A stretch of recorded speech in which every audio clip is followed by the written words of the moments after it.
I lost everything because I wasn't good enough for a family. My construction business was too small, my ambitions unrealistic, my background unsuitable. When Madison left me for the perfect man her wealthy father handpicked, I thought my world had ended. 2 years later, her father is begging to invest in my thriving company, and Madison is watching from the sidelines as I build an empire with a woman who loved me when I had nothing. Karma doesn't just knock. Sometimes it bulldozes the entire house. My name is Evan Fitzgerald. I'm 36 years old, and I own a small but growing construction company in Boston. 4 years ago, I was just another struggling contractor with big dreams and a nearly empty bank account. That's when Madison Foster walked into my life at a networking event I almost didn't attend because I couldn't afford a decent suit. She stood out immediately, not just because of her beauty with those piercing blue eyes that seemed to look right through you, but because of her confidence. Madison worked in marketing for one of Boston's most prestigious firms, and the way she carried herself showed it. When she laughed at my jokes and gave me her number, I couldn't believe my luck. Our connection was immediate. Soon we were spending every weekend together, talking about everything from our childhood dreams to our future plans. I'd never met someone who understood me so completely, who believed in me despite my struggles. When I talked about my vision for my company, she didn't laugh or roll her eyes like others had. She listened. "You're going to make it big one day, Evan," she'd say, curled up against me on my worn-out couch in my tiny apartment. I can see it. Those words meant everything to me. I worked harder than ever, taking on small jobs, saving every penny, slowly building my reputation. And for a while, everything seemed perfect. Then came the dinner with her parents. I knew Madison came from money. Her designer clothes and casual mentions of family vacations in Europe had made that clear, but nothing prepared me for the Foster estate in Beacon Hill. Their house was the kind of place I dreamed of building someday, not the kind I'd be invited to for dinner. Madison squeezed my hand before we entered. "They'll love you," she assured me. But the moment I shook her father's hand, I felt it. That subtle assessment, the immediate sizing up of a man they'd already decided wasn't good enough for their daughter. Harold Foster didn't just own a marketing agency. He owned half of Boston skyline. And there I was, with calloused hands and a second-hand watch, sitting at their polished mahogany table pretending I belonged. I didn't know it then, but that dinner was the beginning of the end for us. After that dinner, things changed between Madison and me, though the shift was subtle at first. She started mentioning her father's connections in construction, how he could really help me get established if I'd just considered doing things his way.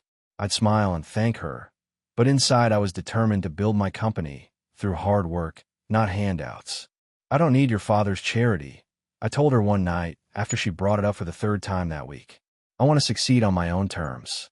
She looked at me with a mixture of frustration and something else, disappointment. "Maybe it's not charity, Evan. It's business. Sometimes you need to play the game." I should have seen it then, how different our values were. But love has a way of making you believe differences can be overcome. 3 months after that fateful dinner, I secured my first major contract, renovating a historic firehouse into luxury apartments. I'd won it by underbidding the competition and promising innovative design solutions. When I told Madison, I expected celebration.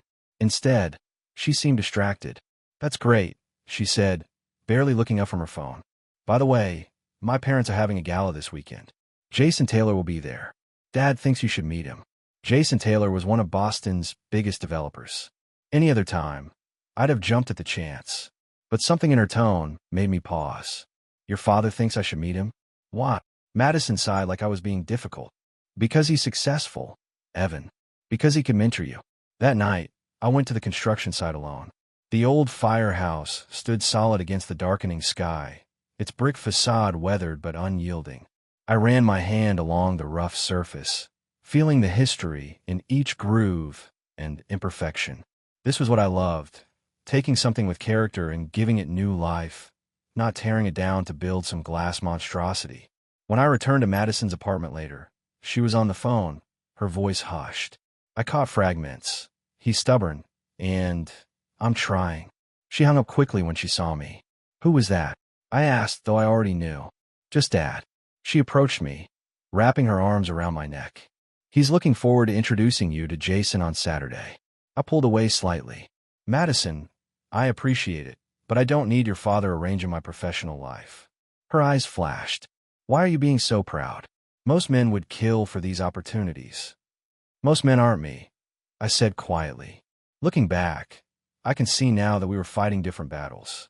I was fighting to prove I could succeed on my own terms. She was fighting to mold me into someone her family would approve of. Neither of us realized we were slowly destroying what we had in the process. The gala at the Foster estate was exactly as I imagined.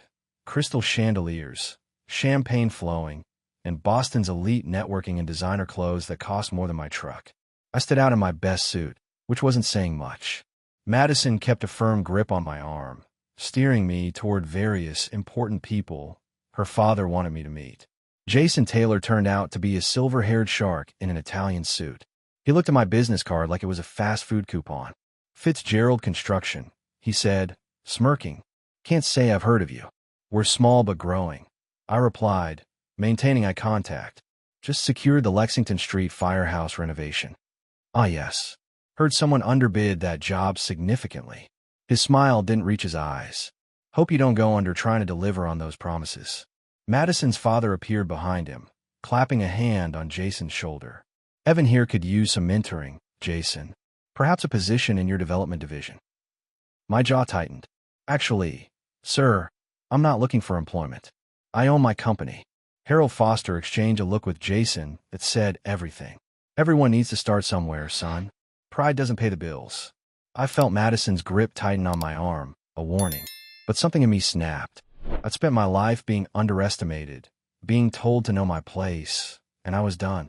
With all due respect, sir, I've been starting somewhere since I was 16, working construction to help my mother after my dad walked out. I've built my business brick by brick.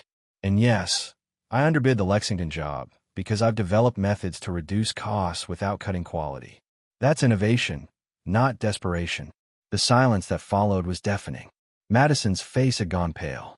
Excuse us, she said tightly, pulling me toward an empty hallway. What are you doing? She hissed once we were alone. Do you have any idea how hard my father worked to get Jason here tonight? Your father is trying to get me a job, Madison. I already have a job. I'm a business owner. He's trying to help you. Your business is one bad contract away from bankruptcy. Jason could set you up for life. Her words hit me like a physical blow. Is that what you think of me? Of what I've built? She sighed, rubbing her temples. I think you're talented and hardworking. But you're also stubborn and unrealistic. Do you really think you can compete with companies like Taylor Development? I wasn't aware I was competing with anyone except myself. Madison looked at me with genuine confusion. That's not how the real world works, Evan. In that moment, I saw us clearly for the first time, standing in the same hallway, but living in completely different worlds. I loved a woman who fundamentally didn't understand or respect what mattered to me. I should go, I said quietly. Don't be dramatic, she replied. Come back inside. I'll smooth things over. No, I said, finding strength in the certainty washing over me. I mean, I should go. We should end this. Her expression changed from irritation to shock. You're breaking up with me? Over this. Not over this. Over us. Over who we are and what we want. They don't match, Madison. Madison didn't accept our breakup as final. For weeks, she called and texted, alternating between anger and apologies. I stayed firm, though it tore me apart. I loved her, but I couldn't be the man her family wanted, and she couldn't seem to love the man I actually was. I threw myself into the firehouse project, working 16-hour days, sleeping on a cot in what would eventually become the building's lobby. The physical exhaustion helped numb the emotional pain. When I wasn't working, I was refining my business plan, reaching out to potential clients, and developing the innovative construction techniques that had allowed me to underbid the firehouse project. One rainy Tuesday, about a month after the gala, I was on site when a woman in bright yellow rain boots stepped through the doorway. She was carrying a portfolio case and looking around with obvious interest. Sorry, ma'am. I called from the scaffolding. This area is not open to the public yet. She looked up, unperturbed. I'm not the public.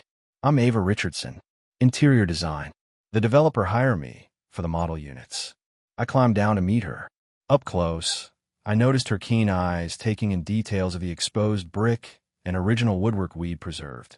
Evan Fitzgerald, I said, extending a hand. The contractor, she nodded. I've heard good things. Mind showing me around? For the next hour, I gave Ava a tour of the space. Unlike Madison, who had only feigned interest in my work, Ava asked thoughtful questions and offered insights that showed genuine understanding of what we were trying to achieve. You're preserving more of the original elements than most contractors would bother with, she observed, running a hand along a restored wood beam. It matters, I said simply. This building has stood for over a century. It has a soul. She smiled. That's exactly what I told the developer when I pitched my design concept. I'm glad we're on the same page. As the tour ended, Ava handed me her business card. I'd like to coordinate with you directly on some of the finishing elements, if that works for you. Definitely, I replied, feeling something shift inside me, the first positive emotion in weeks. That night, Madison showed up at my apartment unannounced. I hadn't seen her since the gala. You've been avoiding me, she said, pushing past me into the living room. I've been working, I corrected, and I thought I made myself clear at the gala. She turned, eyes glistening. Evan, I love you. I know we can work this out.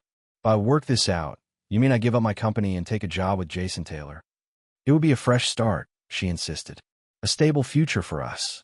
I shook my head. That's not my future, Madison. That's your father's vision for me. Why is that so terrible? She demanded. My father has built an amazing life. What's wrong with wanting that for us? Nothing's wrong with it, I said gently. It's just not what I want. And I think deep down, it's not what you want either. You want your father's approval more than you want me. The next 6 months tested everything I had. The firehouse project hit unexpected structural issues when we discovered water damage that hadn't shown up in the initial inspection. The cost overruns threatened to bankrupt me. We need to cut corners somewhere, my foreman suggested after reviewing the numbers. I stood in the partially gutted building, rain leaking through temporary tarps, and made a decision. No cutting corners. We do it right. That night, I secured a second mortgage on my house.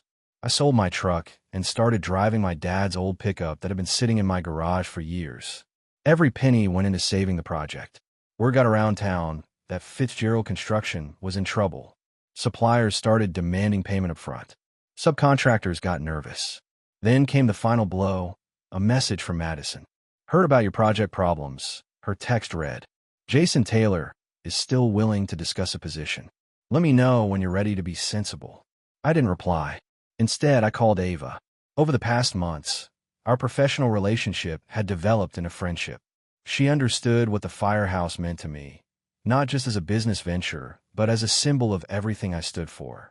I need a favor, I told her when she arrived at the site. Your designs are perfect, but I need to find ways to execute them more affordably without compromising quality. She walked the space with me, thinking, what if we expose more of the original brick instead of drywalling? It's on trend and saves on materials. And these beams, they're gorgeous. We showcase them instead of the drop ceiling we planned. For hours we reworked the plans, finding creative solutions that would actually improve the design while reducing costs. By midnight, we had a workable path forward. Why are you helping me like this? I asked as we sat on the scaffolding, passing a thermos of coffee back and forth. Because you're not giving up, she said simply. Most contractors would have started cutting corners by now. You mortgage your house instead. I raised an eyebrow. How do you know about that? Boston's construction world is small, she smiled. Word gets around. 2 weeks later, I was working late when a black Tesla pulled up outside. Harold Foster stepped out, looking uncomfortably out of place among the construction equipment. Mr. Fitzgerald, he called. Got a minute? I climbed down from the roof, wiping dust from my hands onto my jeans. Mr. Foster, heard you're having trouble with this project, he said, surveying the site critically. Nothing I can't handle. He nodded, hands in the pockets of his tailored overcoat. Madison misses you. I waited, sensing there was more. Taylor Development is interested in buying this property. They'd cover your expenses, plus a generous profit margin. You could start fresh, maybe with some guidance from more experienced developers. I understood immediately. This wasn't just a business offer. It was Madison's father trying to bring me back into their fold, on their terms. I appreciate the offer, I said evenly. But this project isn't for sale. He frowned. Son, you're one unexpected expense away from bankruptcy. Be reasonable. Being reasonable is exactly what I'm doing, I replied. I believe in this building and my vision for it. That's worth risking everything. 1 year after breaking up with Madison, I stood in the completed firehouse building, watching potential buyers tour the model unit Ava had designed. Despite all odds, we'd finished on time, though barely within budget. The exposed brick walls, preserved historical features, and modern amenities were drawing significant interest. "You actually pulled it off," came a voice behind me. I turned to find Jason Taylor, looking both impressed and annoyed. "Surprised?" I asked. "Honestly, yes." He glanced around the space. "Foster said you'd crash and burn. Sounds like you had a vested interest in that outcome." Jason shrugged. "Business is business. Speaking of which, I'm here with an offer. The building's not for sale." I repeated the same words I told Madison's father months ago. "Not for the building. For you." He handed me a business card. "My development director is retiring. I need someone with your tenacity." I almost laughed. "You tried to crush my project, and now you want to hire me?" "I respect results," he said simply. "Think about it." I didn't need to think about it. "I appreciate the offer, but I'm exactly where I want to be." After he left, Ava approached. Our collaboration on the firehouse had evolved into a partnership, both professional and personal. We'd spent countless nights working side by side, getting to know each other in the crucible of this challenging project. "Was that Jason Taylor?" she asked, eyebrows raised. "Offering me a job, if you can believe it." She laughed. "Of course he did. You just succeeded where he was betting you'd fail." Later that evening, we celebrated with my construction crew, a local pub. These men had stuck with me through the darkest times, sometimes working for delayed payments when cash flow was tight. Their loyalty meant everything. My phone buzzed with a text from a number I hadn't deleted, but hadn't used in a year. "Madison. Heard your open house was a success. Dad mentioned seeing you. Can we talk?" I showed the message to Ava. We had no secrets. "Are you going to respond?" she asked, no jealousy in her voice, just curiosity. "No need," I replied, placing my phone back in my pocket. "That chapter's closed." She nodded, understanding as always. "By the way, those buyers from New York called. They want to meet again tomorrow. I think they're serious." "Good. And that developer from Providence? Any word?" "He wants to discuss your proposal for the warehouse conversion project." She squeezed my hand. "Your reputation is growing, Evan." I looked around at my crew, at Ava, at what we'd built together. 1 year ago, I'd been at rock bottom, personally and professionally. Now Fitzgerald Construction had a showcase project in its portfolio, prospects for bigger work. And I'd found a partner who believed in me for exactly who I was. I'd lost what I thought was everything, only to discover it was making room for something better. 2 years after my breakup with Madison, Fitzgerald Construction had transformed from a struggling one-man operation into a respected boutique firm specializing in historic renovations. The firehouse project had won a local preservation award, bringing attention from developers interested in similar properties throughout New England. Ava and I had become partners in every sense. Her design studio often collaborated with my construction company, creating spaces that honored architectural history while embracing modern functionality. Our personal relationship had deepened as well. She'd moved into my renovated Craftsman bungalow 6 months ago. "The Providence warehouse project is officially finished," I announced, walking into our home office where Ava was sketching designs for our next venture. She looked up with a smile. "Under budget?" "And 2 weeks early," I confirmed, dropping a kiss on her forehead. "The client's already talking about their next property, an old textile mill in Rhode Island. We're going to need more project managers if we keep expanding," she mused. "Already interviewing 3 candidates next week." I settled into the chair beside her desk. "How about you? How's the Boston Museum proposal coming?" "Almost ready for presentation." She pushed her drawings toward me. "What do you think?" As we discussed her innovative approach to modernizing the museum's East Wing, my phone buzzed with a notification. It was a business news alert, an article about Taylor Development's latest luxury condo project, facing serious construction delays and permit issues. Later that evening, Ava and I were enjoying dinner at Bellini, a new Italian restaurant downtown, when I spotted a familiar face across the room. Madison Foster was seated with a group of elegantly dressed people, holding court as she always did. She hadn't noticed me yet. "Isn't that your ex?" Ava asked, following my gaze. Yeah, I admitted. First time I've seen her in nearly 2 years. Ava squeezed my hand. Want to leave? I shook my head. No reason to. That's ancient history. We returned to our conversation, but minutes later, I felt a presence at our table. Madison stood there, looking exactly as I remembered, perfectly polished in an expensive dress, not a hair out of place. Evan, she said, her smile not quite reaching her eyes. What a surprise. I stood politely. Madison, nice to see you. An awkward moment passed before I remember my manners. This is Ava Richardson, my partner. Madison's gaze flicked to Ava, taking in her casual elegance. Lovely to meet you. Likewise, Ava replied with genuine warmth that made me appreciate her even more. I heard about your preservation award, Madison continued. Dad mentioned it. Congratulations. Thank you, I said simply. She shifted uncomfortably. Well, I should get back to my table. We're entertaining clients. Of course. Take care, Madison. After she walked away, Ava raised an eyebrow. That was interesting. How so? She couldn't stop looking at you, Ava observed, like she was trying to figure something out. The Boston Architectural Foundation's annual gala was the premier networking event in the city's design and construction world. 3 years ago, I couldn't have afforded a ticket. Now, Fitzgerald Construction was a silver sponsor, with our logo prominently displayed alongside industry leaders. Ava looked stunning in a midnight blue gown as we navigated the crowded ballroom. We'd just finished discussing a potential collaboration with a sustainable materials supplier when I felt a tap on my shoulder. Mr. Fitzgerald. A word.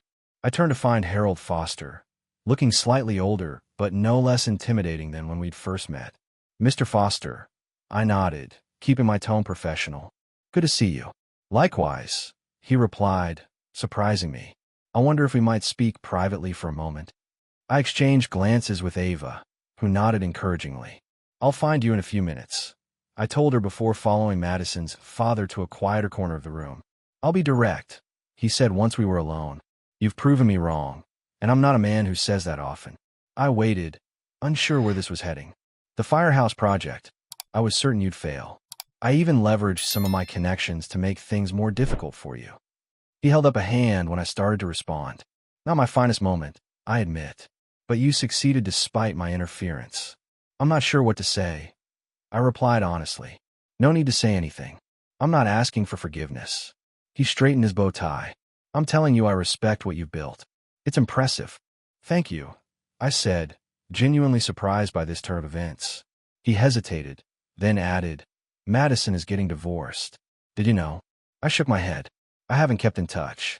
She married Richard Pemberton just over a year ago. Old money, impeccable credentials. The perfect match, we thought.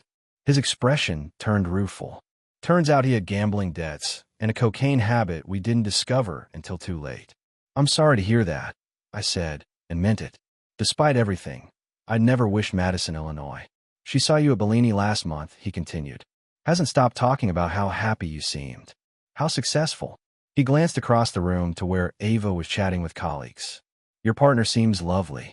She is, I agreed, following his gaze. The best thing that ever happened to me.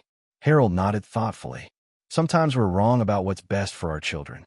Sometimes what looks like the wrong choice turns out to be exactly right. As he walked away, I felt a strange sense of closure. The man who had once dismissed me as unworthy had just acknowledged not only my professional success, but also my personal happiness.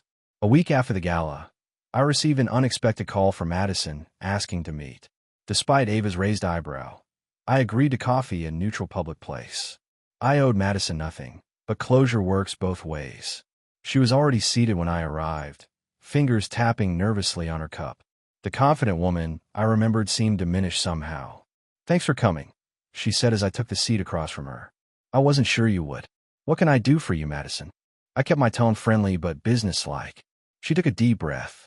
My father told me about your conversation at the gala, about how he tried to sabotage your business. That's in the past, I replied evenly. Is it? Her eyes searched mine. Because I feel like I'm still paying for mistakes made years ago. I said nothing, waiting for her to continue. You've built something amazing, Evan. Your company, your relationship with Ava, you're thriving. Her voice cracked slightly. Meanwhile, I did everything by the book. Married the man my parents approved of, took the career path my father mapped out, and it's all fallen apart. I'm sorry about your marriage, I said sincerely. Are you? She laughed bitterly. You warned me years ago that I was letting my father make my decisions. You were right. I shifted uncomfortably. Madison, why are you telling me this? She reached across the table, her hand stopping just short of mine. Because I made a mistake. I should have chosen you. The man who stood his ground, who knew his own mind, who wasn't afraid to walk away from me when I couldn't see your worth. The Madison who had once broken my heart was now looking at me with unmistakable regret. 2 years ago, I would have given anything to hear these words. Now they meant nothing. My girlfriend of 4 years left me for a better man her family chose, I said quietly. 2 years later, she's seeing me happy with my successful business and the woman who truly loves me. Is that why you're here? Regret. Her eyes widened at my directness. Isn't that enough? I shook my head. It's not about being enough, Madison. It's about timing. Your regret comes too late. So there's no chance for us, she whispered. There is no us, Madison. There's me and Ava. There's you finding your own path. I stood, placing enough cash on the table to cover both our coffees.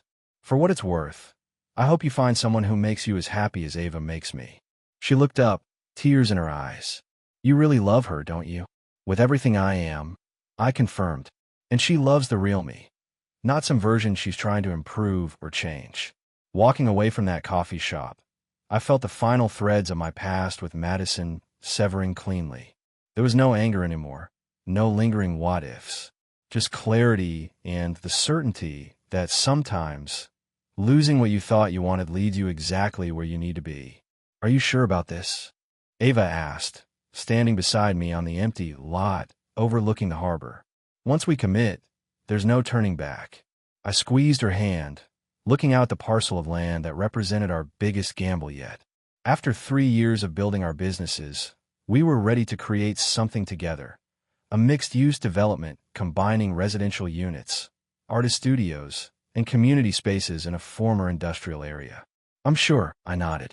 Fitzgerald Richardson Development. Has a nice ring to it. She smiled, leaning into my shoulder. Your construction company, my design studio, and now this joint venture.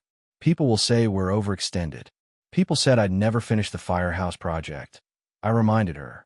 People said you couldn't build a design firm from scratch in Boston's competitive market. We proved them wrong. The architect we'd hired approached with final blueprints, and for the next hour, we reviewed changes to the sustainability features we prioritized. This project wasn't just about profit. It was about creating something that would last, something that would serve the community while honoring the site's industrial heritage.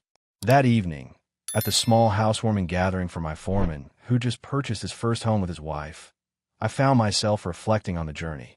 Many of the people who had stood by me during my darkest days were here, celebrating. My crew, Ava's design team, friends who believed in us when nobody else did.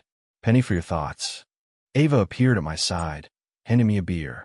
Just thinking about how far we've come, I said, and where we're headed. She followed my gaze to where her parents were chatting with my mother across the room. Unlike Madison's family, Ava's parents had welcomed me from the start, seeing my determination rather than my bank account. Speaking of where we're headed, I said, suddenly nervous. There's something I've been wanting to ask you. I led her to a quiet corner of the backyard, where string lights illuminated the small garden. Reaching into my pocket, I pulled out the small box I've been carrying for weeks, waiting for the perfect moment. Ava Richardson. I began, dropping to one knee. You saw me in my worst, and believed in me anyway. You've been my partner, my friend, my strongest supporter. Will you marry me? Her eyes widened as I opened the box, revealing the vintage emerald ring we'd once admired in an antique shop window. You remembered, she whispered, touching the ring with trembling fingers. I remember everything about us, I promised. Yes, she said, pulling me to my feet. 1,000 times yes. As we rejoined the party to share our news, I caught sight of a text notification on my phone. A message from Madison congratulating me on the harbor development project, which had been featured in that morning's business section. You've built something remarkable, she wrote. You were right all along. I showed Ava the message, then set my phone aside without replying. Some chapters deserve to stay closed, especially when the story ahead promises to be even better than the one behind.